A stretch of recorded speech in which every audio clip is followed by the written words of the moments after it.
In this tutorial I will show you how to simulate flow through a pipe using the co-simulation functionality in Abaqus. The co-simulation feature allows you to study the fluid structure interaction between the surfaces of a flow and a structure. In our case, we will be looking at a garden sprinkler style pipe with an inlet from below and two opposing outlets at either side. Water will enter the inlet at a velocity of 10 meters per second and discharge into the atmosphere with a gauge pressure of 0. We will start by creating two models, a CFD model for the flow and a standard implicit structural model for the pipe. Finally, we will be able to analyze the flow characteristics from the CFD model and the stresses on the pipe due to the flow. In this first video, I will show you how to create the pipe geometry. If you are comfortable with creating swept hollow features, then you can skip to part 2, where I will show you how to create the CFD standard models. To begin creating the geometry, we'll create a model database with a CFD model. We'll rename the model from its default name to CFD. And here we're going to create both the fluid part and the pipe part. So we'll go to create part and we'll first make the pipe. And the base feature will be a swept solid, and we'll make the approximate size 600. The first thing we do is sketch the sweep path that will draw the pipe section. If we imagine we're looking top down on the pipe, I'm going to sketch the outlets first, and each outlet will have a length of 30. I'll then sketch the main length of the pipe, and I'll give it a length of 150. And we can say we're working in millimeters here. And then the outlet at the other side, again, will have a length of 30. We'll then fillet both these corners to give the pipe its curvature, and we'll do that by using create fillet between two curves. We'll select a fillet radius of 20 millimeters and then select the two orthogonal edges to make both the fillets. Since we're going to want to reuse this sketch later on, we'll save it now and then recall it later. So if we click Save Sketch As, and I'm going to give it the name My Path. So the sketch path for the sprinkler pipe is complete, so we can accept that. Now here we have to sketch the circular cross section that is going to be swept along this red path. So we'll use the circle tool, just to reset the view, and we'll create a circle with a radius of 10 millimeters. We'll accept that, and we now have our solid pipe geometry. The next step is to create a cut in the pipe to make it hollow.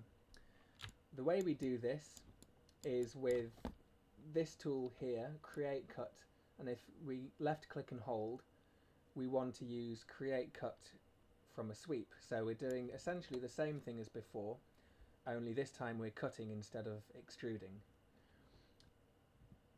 What we need to do is sketch a similar path along the pipe to define the direction of sweep. And for that we need a sketch plane. So we'll define a sketch plane from a principal plane, and we're going to be sketching in the XY plane. So we'll choose Create Datum Plane, XY plane with an offset of 0. And now we have our sketch plane defined. If we go back to Create Cut from Sweep, we can now click this pencil here, select the plane, choose an edge to appear on the right and vertically, and now we're looking at the pipe top down. We'll just insert the same sketch path as before, so we'll go to Add Sketch, my path, and we have our old sketch path here. Now what I'm going to do first, to ensure that we get the sketch path completely lined up, I'm going to create a datum point. I'll create a datum point offset from an existing point. I'll select this center point here with an offset of 0, and then if we go back to create, cut, sketch and select plane, we now have a point here that we can use to line up the sketch. So what we need to do first is rotate the sketch, so we'll select rotate, we'll find the center point, which is denoted by the solid white circle, and we'll rotate by 90 degrees. We'll then use the translate feature, and I'll translate this end point to our datum point, and then our sketch overlaps our pipe geometry perfectly. So we can click done, done, and we now have the sketch path. It's going in the correct direction, so that's fine. We then sketch the profile to do the sweep. We choose specify, choose the face, choose the edge, and now we can make our circular sketch using the circle tool. We'll dimension it to a radius of 8 millimeters. We'll accept that, and then we click OK, and we have our hollow extrude for our pipe. Now that we have the outlets, we need to create the inlet, and the inlet is going to be made from a cut extrude feature in the middle of this section of the pipe. So the first thing we do is we'll create a reference cut here to help us position our sketch. So we'll do partition cell using, we'll use create datum plane offset from principal plane. So it's going to be offset from YZ, and the offset distance is half the length, which is 75 millimeters. We'll then use partition cell using datum plane, select the datum plane, and we now have our reference partition.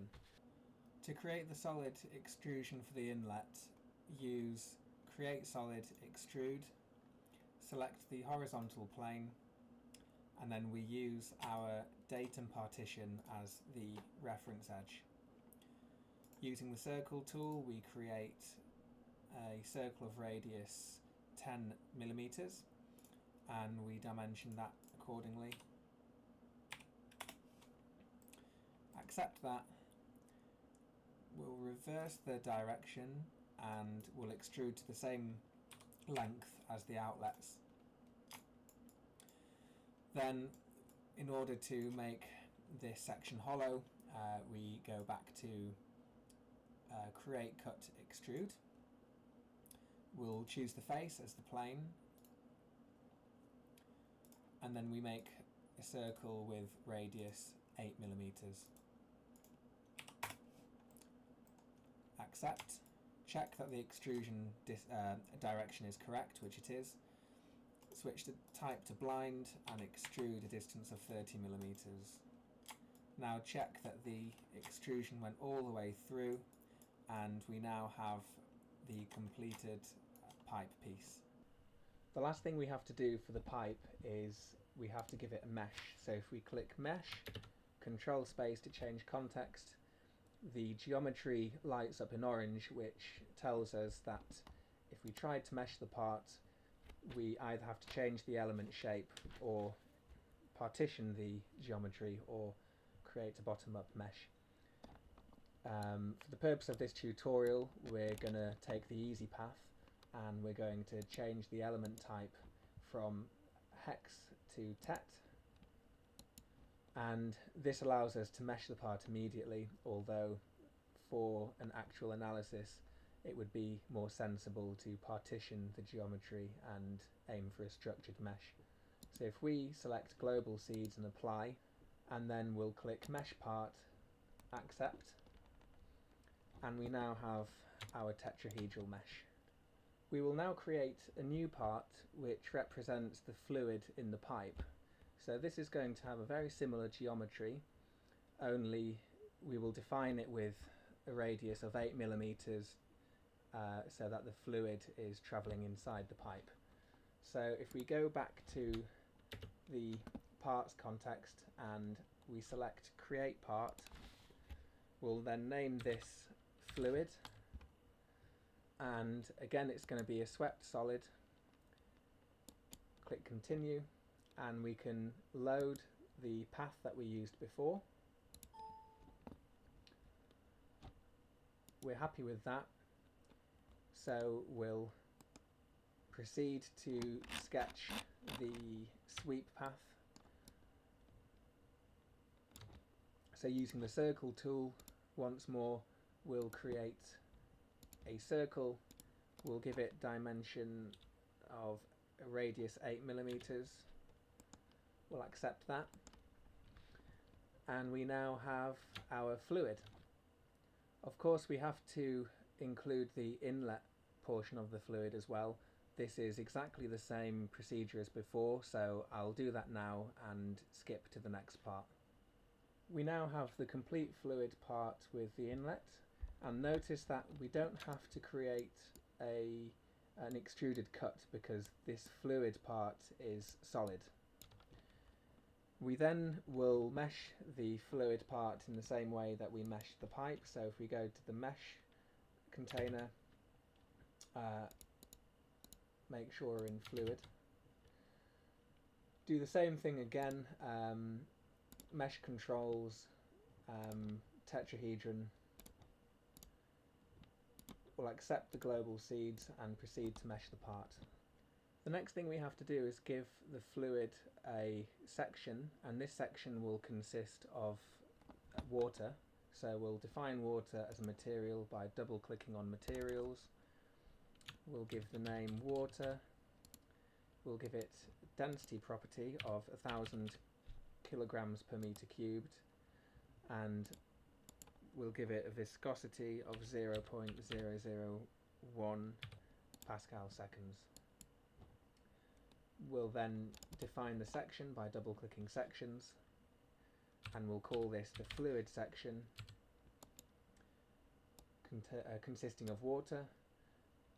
In the fluid part we'll define a section assignment, and we'll select all of the part and give it the fluid section.